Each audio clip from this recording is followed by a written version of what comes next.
Dans une discrétion digne des organisations mafieuses, le Croissant Rouge algérien a réélu à l'unanimité absolue Mademoiselle Ibtissam Hamlaoui pour un deuxième mandat consécutif. Ibtissam Hamlaoui va enchaîner un deuxième mandat consécutif à la tête du Croissant Rouge algérien alors qu'elle traîne énormément de casseroles et qu'elle est impliquée dans des scandales politico-judiciaires et voire même des scandales de mœurs d'une gravité inédite, puisqu'elle a utilisé ses connexions et relations intimes avec les dirigeants les plus puissants de l'Égypte Boune pour verrouiller sa position, pour s'offrir une impunité totale, et aujourd'hui, elle s'offre même une nouvelle promotion. Ibtissam Hamlaoui, elle a eu le soutien des services secrets algériens. Je dis bien la DGSI du général Hassan. Ce général qu'on croyait qui était une légende au sein des services secrets algériens est devenu aujourd'hui, lui aussi, faut le dire la vérité, l'un des toutous, l'un des zélateurs de Ibtissam Hamlaoui. Je n'aurais jamais imaginé ça de la part du général Hassan. Ibtissam Hamlaoui, elle détient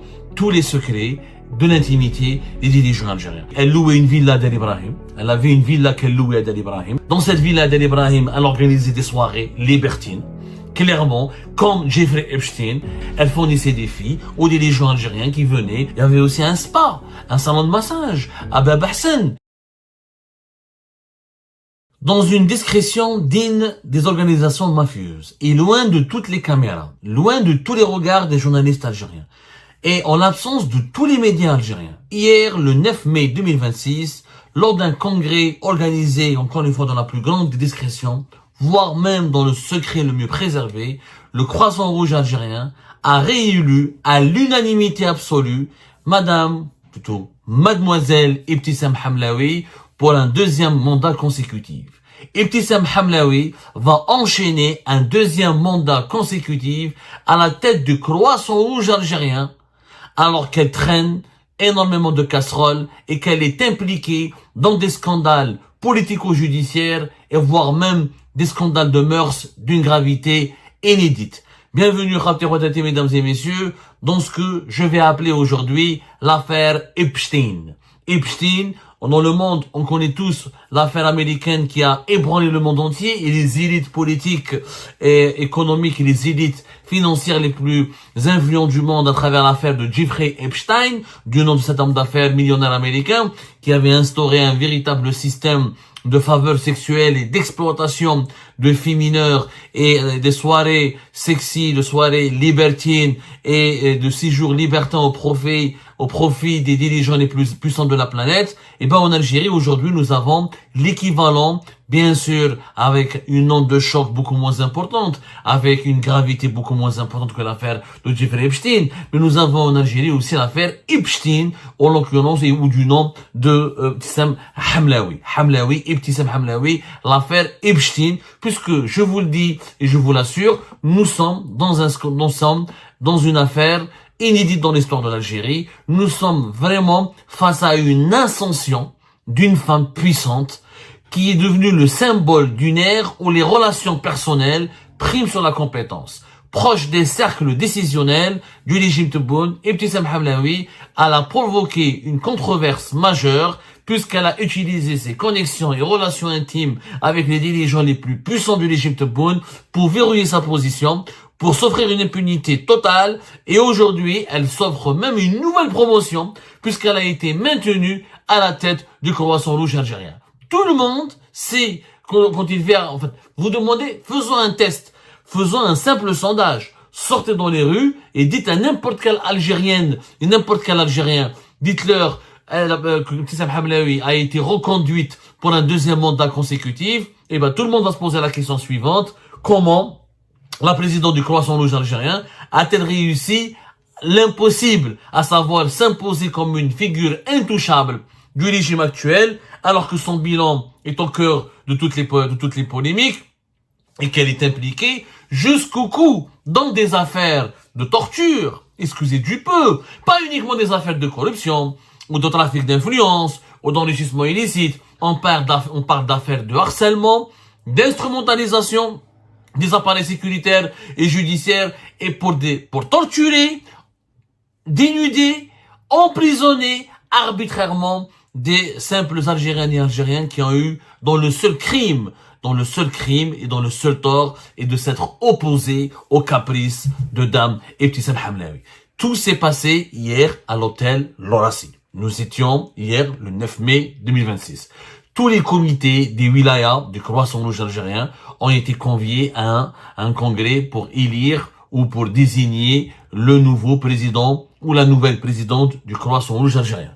Le mandat de Ibtissam Hamlaoui s'est achevé au mois de mai 2026 puisqu'elle dirige le Croissant Rouge algérien sur fond de scandale et de tensions et de polémiques depuis mai 2022. Et ben, il s'avère que hier, aucun candidat ne s'est opposé à Ibtissam Hamlaoui. Elle n'avait pas du tout de concurrent. Elle n'avait pas du tout de contradicteur. Elle n'avait pas d'adversaire ni de détracteur. Elle était la seule candidate à sa propre reconduction et tous les comités de wilaya de Croissant Rouge algérien ont voté pour sa reconduction pour un deuxième mandat successif. En l'absence des médias et des caméras de télévision algérienne. Aucun média algérien n'a été autorisé à assister à cette reconduction de Ibtissam Hamlaoui, comme aucun média algérien, ni médias électroniques, ni chaînes de télévision, ni médias classiques n'a été autorisé à écrire ou à publier ou à diffuser ne serait-ce qu'une virgule de cette information concernant le prolongement ou le maintien au pouvoir d'Ibtissam Hamlaoui à la tête du Croissant Rouge algérien, qui est la plus importante institution et organisation de la société civile algérienne, une institution reliée directement à l'héritage de la guerre de libération nationale.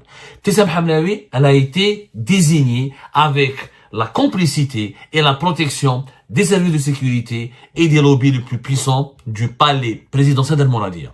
Nous avons pu confirmer au cours de nos investigations que Ibtissam Hamlaoui, elle a eu le soutien des services secrets algériens. La DGSI de monsieur général Hassan avait tout orchestré pour qu'il n'y ait pas de candidat concurrent à Ibtissam Hamlaoui et pour que tous les comités de wilaya du Croissant Rouge algérien se mobilisent pour voter en faveur d'un deuxième mandat et pour soutenir le deuxième mandat de Ibtissam Hamlaoui. Je dis bien la DGSI du général Hassan. Ce général qu'on croyait qui était une légende au sein des services secrets algériens. Ce général qui était l'un des poids les plus lourds de l'institution sécuritaire algérienne. Ce général qui était une étoile filante des services secrets. Le général Hassan, patron de la Skorat, du Skorat plutôt, l'ancienne unité d'élite des services secrets algériens, l'as de l'infiltration, l'homme qui est spécialisé des groupes terroristes les plus dangereux au Sahel, l'homme qui faisait des opérations pour démanteler et neutraliser les groupes terroristes les plus dangereux de la région, est devenu aujourd'hui, lui aussi, faut le dire la vérité, même si ce sont des paroles blessantes, mais la vérité, quand elle est amère, il faut le dire, l'un des zélateurs de Ibtissam Hamlaoui. Je n'aurais jamais imaginé ça de la part du général Hassan. Vous pouvez pas imaginer l'ampleur de la déception de pas mal d'observateurs et de connaisseurs de l'actualité algérienne, notamment des connaisseurs de l'appareil sécuritaire algérien et des services secrets, qui au lieu d'enquêter sur cette femme, au lieu de recommander sa mise à l'écart, au lieu de demander son exclusion pour moraliser le fonctionnement de la société civile, pour moraliser la vie politique et la vie publique, eh ben, les services secrets l'ont soutenu, l'ont protégé, ont écarté tous ses adversaires, ont réduit au silence et au néant toute possibilité de se révolter ou d'organiser une révolte ou pour demander le départ d'Ibtissam Hamlaoui qui, encore une fois, elle est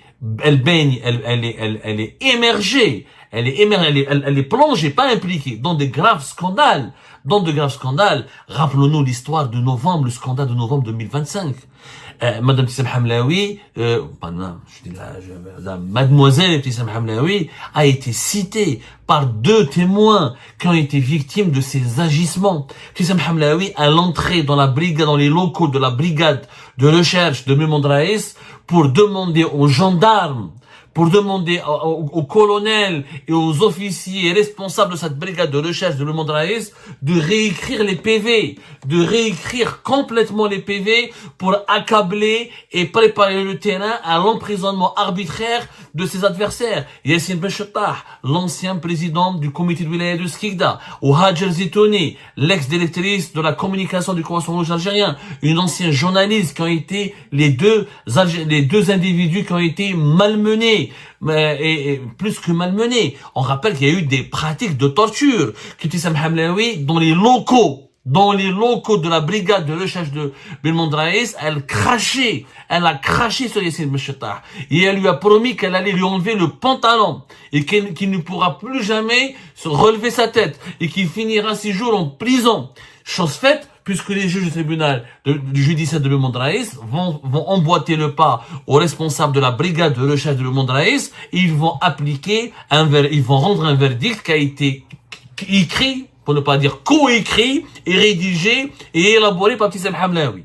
Et Ibtissam Hamlaoui a demandé aux gendarmes de la brigade de recherche de Belmond Raïs de malmener toutes les personnes qu'il a dénoncées, qui dénonçaient sa mauvaise gestion, qui dénonçaient ses avantages illicites ou ses indus avantages et qui dénonçaient son incompétence et son incapacité à redresser le Croissant Rouge, voire même qui dénonçait ces pratiques scandaleuses où il y a clairement une prise en otage de l'intérêt public par ses propres intérêts privés et mercantiles. On rappelle quand même, il faut le rappeler, que Yassine Ben Chettah et Hajer Zitouni ont été torturés, ont été dénudés, ont été forcés à boire de l'eau dans les toilettes sales et répugnantes où il y avait du caca. On leur donnait même pas de l'eau. On les obligeait, on leur a enlevé tous leurs habits. On les a déshabillés. On les a frappés. On les a violentés. On les a violentés et frappés à la brigade de recherche de Belmond Raïs,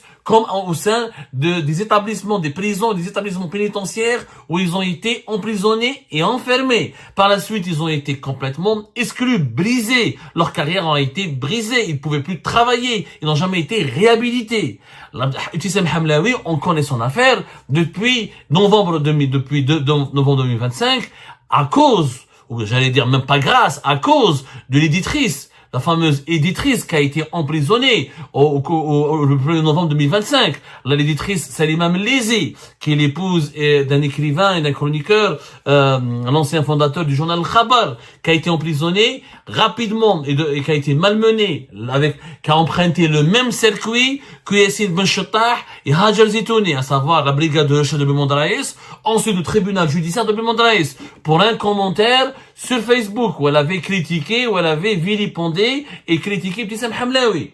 Ibtissam Hamlaoui, qui est critiqué par plusieurs de ses adversaires et ses anciens collaborateurs et ses anciens les anciens employés du Croissant Rouge algérien, qui ont critiqué la manière avec laquelle elle gérait la distribution de l'aide du Croissant Rouge algérien, dans la manière avec laquelle elle gère les deniers publics du Croissant Rouge, les subventions publiques, la manière avec laquelle elle a imposé son diktat, son pouvoir, et la manière avec laquelle elle privilégie ses intérêts personnels au détriment de l'intérêt général et de l'intérêt public.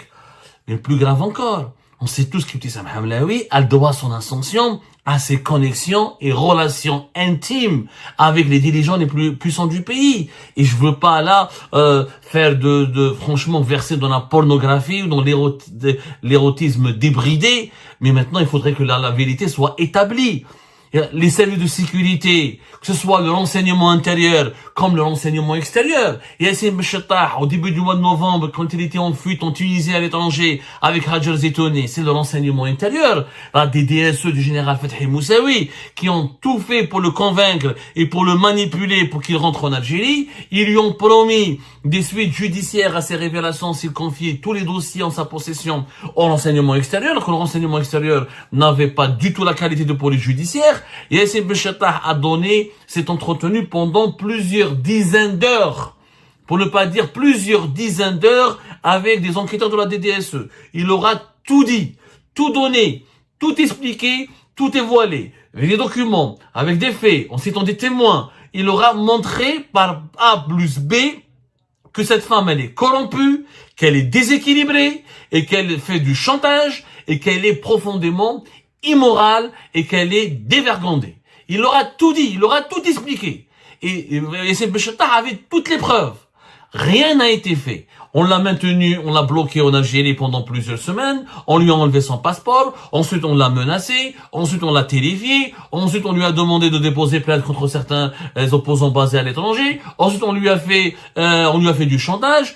À part la suite, quand il s'était engagé, quand Yassine Benchattah a disparu, a fini par ravaler sa détresse et son malheur, il a accepté de se soumettre définitivement au diktat de Ibtissam Hamlaoui, en s'engageant à ne plus jamais divulguer la moindre information qui peut la contrarier, et en s'engageant à ne plus jamais la critiquer, et en s'engageant à se retirer définitivement du Croissant Rouge, et en faisant la promesse et en donnant l'engagement qu'il ne va plus jamais parler d'Ibtissam Hamlaoui en public, on lui a redonné son passeport tout en demeurant sous contrôle sécuritaire. Sous contrôle sécuritaire, alors que mais il y a même un juge qui l'avait auditionné, qui l'a écouté.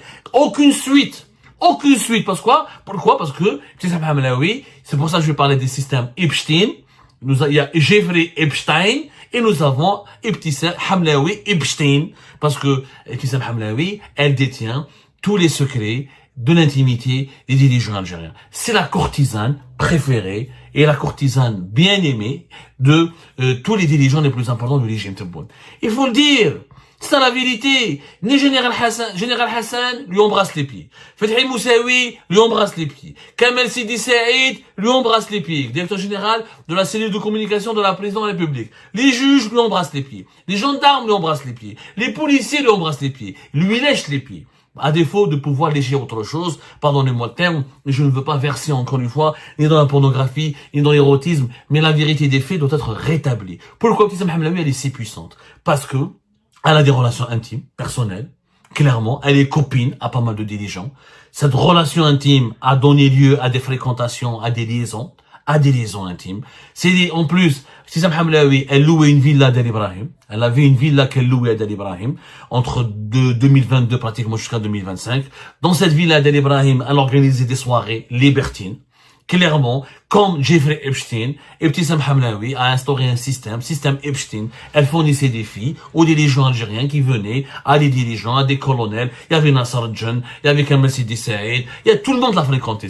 Boualam, Hamada Jamirouch, tout le monde a fréquenté ou là a passé des soirées avec Ibtissam Hamlaoui et son réseau de filles. Voilà, je ne veux pas vous faire un tableau des soirées libertines. Alors, c'est pas comme l'affaire Epstein, peut-être qu'on va découvrir plus tard qu'il y avait des filles qui ont été contraintes ou de coucher avec tel dirigeant ou de donner leur faveur ou de satisfaire les penchants libidinaux des dirigeants algériens qui étaient ramenés, qui étaient invités par Ibtissam Hamlaoui. Moi, je sais par exemple des employés, des collaboratrices de Ibtissam Hamlaoui au sein du Croissant Rouge algérien ont été plusieurs fois contraintes par Ibtissam Hamlaoui à enlever leur foulard, à s'habiller de façon provocante, alléchante, à recourir à la séduction. Et Ibtissam Hamlaoui voulait les entraîner dans des réseaux de fréquentation, dans des soirées, dans des dîners, dans des rencontres où il y avait toujours des dirigeants algériens. Clairement, elle faisait l'entremetteuse. Elle faisait l'entremetteuse pour ne pas dire autre chose. Donc, elle mettait en contact des dirigeants avec des filles, elle leur ramenait des filles. Et c'est ce qui se passait à la villa de Del Ibrahim. Et ça, tout le monde le sait au sein du régime. Mais personne n'a le courage de le dire. Personne n'a le courage de le dire parce qu'ils ont tous peur. Pourquoi? Parce que on veut pas toucher à Ibtissam Hamlaoui parce qu'elle connaît les secrets de tout le monde. Et elle peut balancer sur tout le monde. Elle peut balancer des dossiers sur tout le monde. Elle a certainement des photos. Elle a certainement des vidéos. Elle a certainement des enregistrements. Elle est maligne, Ibtissam Hamlaoui. Elle est maligne. Elle ne se contente pas de gagner les faveurs des dirigeants. Elle ne se contente pas de les charmer, de les séduire ou de les rendre amoureux d'elle. Elle veut avoir une emprise sur eux. Pour avoir une emprise sur eux, elle doit les tenir par quelque chose. Et elle les tient par leur intimité. Elle les tient à travers les secrets de ces soirées qui ont été organisées à Del Ibrahim. Il y avait aussi un spa, un salon de massage à Bab Hassan, où c'est Ibtissam Hamlaoui qui organisait, qui conviait pas mal de dirigeants à des séances de bien-être. Et je mets 3 guillemets après bien-être. Vous imaginez ce qu'il y a par la suite. Et tout ça, c'est le système, Ibtissam Hamlaoui. C'est comme ça qu'elle est devenue puissante. C'est pour ça que moi je parle d'un scandale à la Epstein. Parce qu'elle a utilisé les faveurs sexuelles, les connexions intimes, les relations intimes, les soirées débridées, les ardeurs sexuelles et les libidos et les besoins libidinaux des dirigeants algériens pour gravir les échelons et pour devenir une femme puissante au point où personne ne peut se permettre de l'évincer. Et aujourd'hui, pourquoi le régime algérien, il a honte de déclarer qu'elle a été reconduite pour un deuxième mandat. Son premier mandat, c'est de 2022 à 2026, 4 ans, un deuxième mandat pour 4 prochaines années, de 2026 jusqu'à 2030. C'est-à-dire qu'elle pourra rester, y compris après la fin du régime de Tebboune, la fin du deuxième mandat de Tebboune qui est en 2029. Pourquoi il n'y a pas eu de médiatisation? Pourquoi il n'y a pas eu de caméra? Pourquoi il n'y a pas eu de médias qui a été dépêché sur place? Pourquoi il n'y a pas eu d'articles dans la presse? Parce que le régime algérien, il a honte. Il sait très bien que l'opinion publique n'aime pas Ibtissam Hamlaoui. Et c'est très bien que les Algériennes et les Algériens ont compris ce jeu malsain et les règles de ce jeu malsain. Ils ont compris comment Ibtissam Hamlaoui a atteint le plus haut sommet de l'État, comment elle est devenue la courtisane bien-aimée, préférée, protégée par le régime Tebboune. Ils ont tous compris. Ils veulent pas choquer l'opinion publique. Ils ont commencé par faire taire et réduire au silence et réduire à néant Yassine Benchattah. Haja Zitouni, elle est brisée, elle est allongée, elle peut plus rien faire. De toute façon, si elle parle ou si elle fait quoi que ce soit, Yassine Benchattah va payer à sa place. Il va revenir, il va finir en prison. L'éditrice, tous les autres détracteurs ou dénonciateurs de Ibtissam Hamlaoui, où ils ont fait de la prison, où ils sont menacés, harcelés, intimidés, ils vivent sur le territoire algérien, ils ne peuvent rien dire. Ils ne peuvent absolument rien faire. Ils sont pris au piège. Ils sont même pas pris au piège. Ils sont tout simplement sous une chape de plomb. Ils savent très bien que leur vie est en danger. Personne ne peut parler. Ou ils seront emprisonnés, ou menacés, ou carrément leur intégrité physique sera en danger. Du coup, Ibtissam Hamlaoui, elle est protégée. Elle a un boulevard royal de l'impunité. Elle est tout simplement... bon, c'est vrai qu'elle a disparu des médias. La seule chose que le régime Tebboune a fait, pour ne pas provoquer la colère populaire, pour ne pas provoquer l'exaspération de l'opinion publique algérienne, Ibtissam Hamlaoui, elle est mise à l'écart médiatiquement. C'est fini les caméras de télévision, les longues interviews, les portraits dans la presse algérienne, les articles élogieux, les articles dithyrambiques. D'ailleurs, Ibtissam Hamlaoui qui aime la mise en scène, qui aime se mettre en scène, qui aime les lumières, qui aime les caméras, qui aime montrer sa beauté, sa féminité et surtout sa réussite éclatante. Elle est aujourd'hui très frustrée de cela. Elle sait très bien qu'elle est indésirable. Elle sait très bien qu'elle est devenue un fardeau. Mais elle ne peut pas se permettre de revenir en arrière. C'est foutu pour elle. Elle sait très bien que si elle est mise à l'écart, elle finira en prison, ou convoquée, ou interdite de quitter le pays, et elle sera en grand danger. Sa seule protection est de rester au pouvoir, et de jouir encore des avantages et des privilèges du pouvoir.